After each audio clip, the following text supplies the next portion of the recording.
तुमच्या पक्षामध्ये विरोधी पक्षांचे देखील वर्धापन दिवस झाला। त्या वर्धापन दिवसामध्ये थेट रोहित पवार आणि जयंत पाटील यांचं वाकयुद्ध रंगताना पाहायला मिळालं आणि काल अचानक रोहित पवारांचे बोल बदलले की जयंत पाटील हे आमच्या पक्षातील ज्येष्ठ नेते आहेत, ते मुख्यमंत्री पदाचा चेहरा असतील।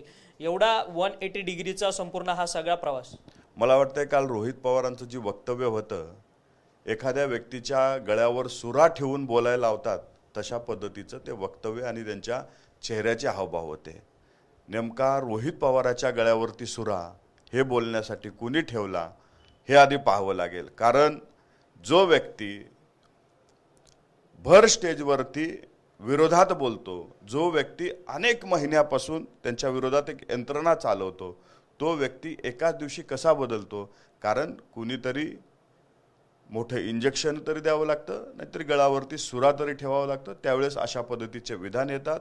काय नेमका सुरा कुणी ठेवला हे आधी शोधावं लागेल। सुरा कुणी ठेवला असं तुम्हाला वाटतं? कारण की ज्या पद्धतीने हे वाकयुद्ध रंगलेलं, अर्थात कार्यकर्त्यांमध्ये सुद्धा त्या दोघांच्या कार्यकर्त्यांमध्ये हे संपूर्ण वाकयुद्ध रंगलेलं होतं आणि त्यानंतर सज्जड दम जो आहे तो पवारांकडनं देण्यात आला का, काय या संदर्भात?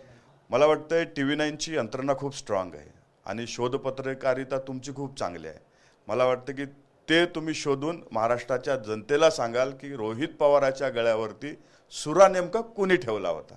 धन्यवाद, तुम्ही आमच्याशी बातचीत केली। राष्ट्रवादी पक्षाचे प्रवक्ते सूरज चव्हाण यांनी आपल्याशी या सगळ्या संदर्भात सविस्तर भूमिका सांगितलेली आहे की अजित पवार हे एक राज्यातलं ब्रँड आहे आणि त्या ब्रँड व्हॅल्यू कमी करण्याकरता अनेक जे समाजसेवक आहेत ते काम करतात आहे, परंतु या समाजसेवकांचा बोलवता धनी कोण आहे या सगळ्या संदर्भात येत्या काळात निश्चितच उत्तरं मिळतील। परंतु जे आता आमच्यावरती टीका करतात आहेत त्यांची नार्को टेस्ट करण्याची वेळ आहे आणि त्यांनी ती नार्को टेस्ट करून या पडद्यामागचा कोण बोलवता धनी आहे हे संपूर्ण पर्दाफाश होईल असं मत जे आहे ते सूरज चव्हाण यांनी आपल्याशी बोलताना व्यक्त केलं। व्हिडिओ जर्नलिस्ट रोशनसह अक्षय मंकणी, TV9 मराठी, मुंबई।